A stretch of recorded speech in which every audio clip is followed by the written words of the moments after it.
Hi guys, মই আজি আছোঁ বিছমুৰিত। এই বিছমুৰিত জয়পুৰ নামৰ এটা এল পি স্কুল আছে। তো এই এল পি স্কুলখনত আজি এটা অনুষ্ঠান পতা হৈছে। এই অনুষ্ঠানখিনিত মানে বাল্য বিবাহ শিক্ষা আৰু চাইল্ড মেৰেজৰ কাৰণে মানে এটা আয়োজন কৰা হৈছে অনুষ্ঠান।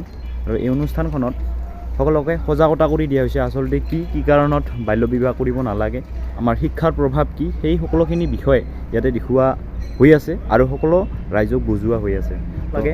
আৰু অন্ধবিশ্বাস কুসংস্কাৰ আদিক আমি কিয় বিশ্বাস কৰি ল'ব নালাগে। তো সকলোখিনি এই ভিডিঅ'টোত পাবি, আপোনালোকে চাই লওক।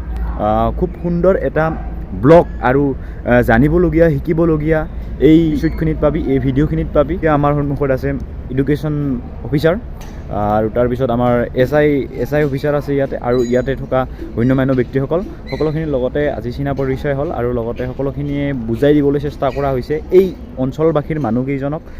সকলো ৰাইজ ওলাই আহিছে ইয়াতে আৰু ভালকৈ খুব আমাৰ ডিষ্ট্ৰিক্ট এডুকেশ্যন ছাৰে বুজাই দি আছে। দিয়ে নেকি সৰুতে ছোৱালী বিয়া দিয়ে, কিন্তু সৰুতে ছোৱালী কোনে বিয়া দিয়ে? শিক্ষা দীক্ষা নাই, এই মান সন্মানৰ কথা আছে। আমাৰ ছোৱালী 12 বছৰ হৈছে, ডাঙৰ হৈছে, বিয়া দিব লাগে। ল'ৰা 15 বছৰ হৈছে, বিয়া দিব লাগে। 15 বছৰত মানুহ বিয়া কৰায় নেকি? 12 বছৰত ছোৱালী বিয়া দিয়ে নেকি?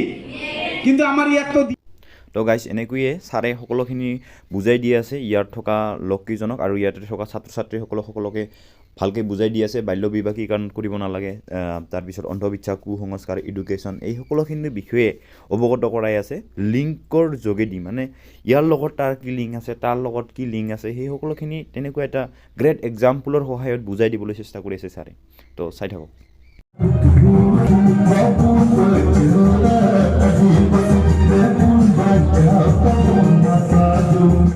আজিকালি ছোৱালীবিলাককো খোৱা দেখিছোঁ মই, খাই হা লিখি ৰাখক আৰু 10 বছৰ পিছতে ভগৱান কা প্যাৰা हो जाओगे। भगवान को वो आजा आजा बेटा आजा जल्दी आजा, तुम ज्यादा शिकार खाओ हम तुमको जल्दी बुला लेंगे। হয়নে নহয়? হয়নে নহয়?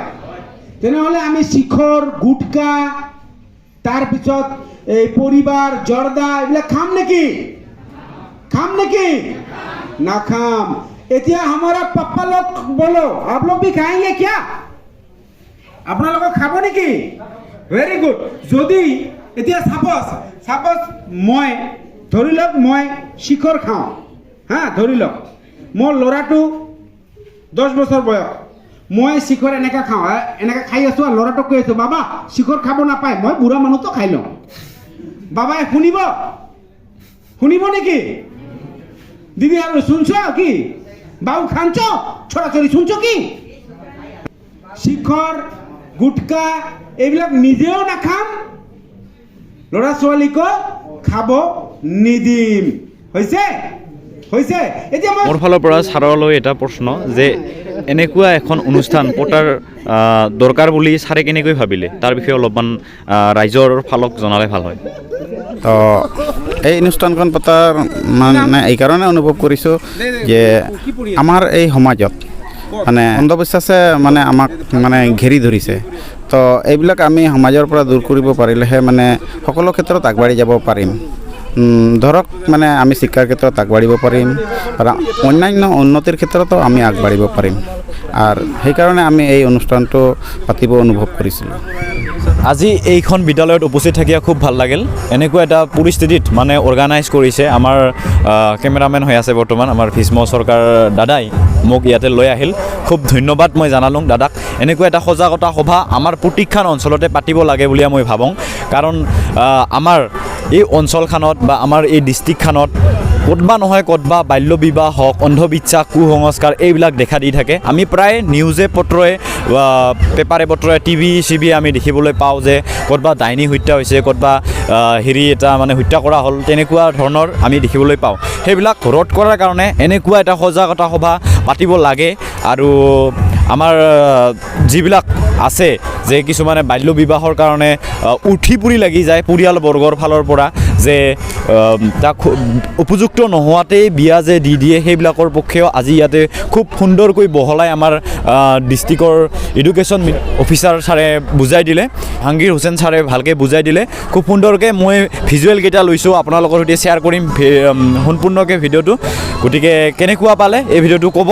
আৰু খুব সুন্দৰ এটা অনুষ্ঠান হৈ গ'ল, যাক মানে ভাষাৰে মই ক'ব নোৱাৰিম এতিয়া। আৰু খুব সম্ভৱ এনেকুৱা অনুষ্ঠান সকলো জাগাতে হ'ব লাগে, স্কুলেই হওক কলেজেই হওক চাৰিওফালে এনেকুৱা এটা বাতাবৰণ আনিব লাগে। ৰিচেণ্টলি কিছুমান এনেকুৱা এটা হিংসাত্মক ঘটনা হৈ গৈছে যে আমি কেইদিনমান আগতে পাইছোঁ নিউজত 35 টুকুৰা কৰি মানুহজনক কি কৰিছে যে ক'তবা বেলেগ জেগাত সেইটো পেলাই দিছে। ঠিক সেনেকুৱা ধৰণৰ যাতে ঘিনুনীয়া ঘটনা যাতে কোনোফালেও নহয় তাৰ পক্ষেও আমি লক্ষ্য ৰাখিব লাগে। ইয়াৰো এটা মেইন প্ৰব্লেমটো হৈছে শিক্ষাৰ প্ৰব্লেম। শিক্ষা নথকাৰ কাৰণে সেইজন মানুহে তেনেকুৱা এটা ঘিনুনীয় কাম কৰিব পাৰিছে।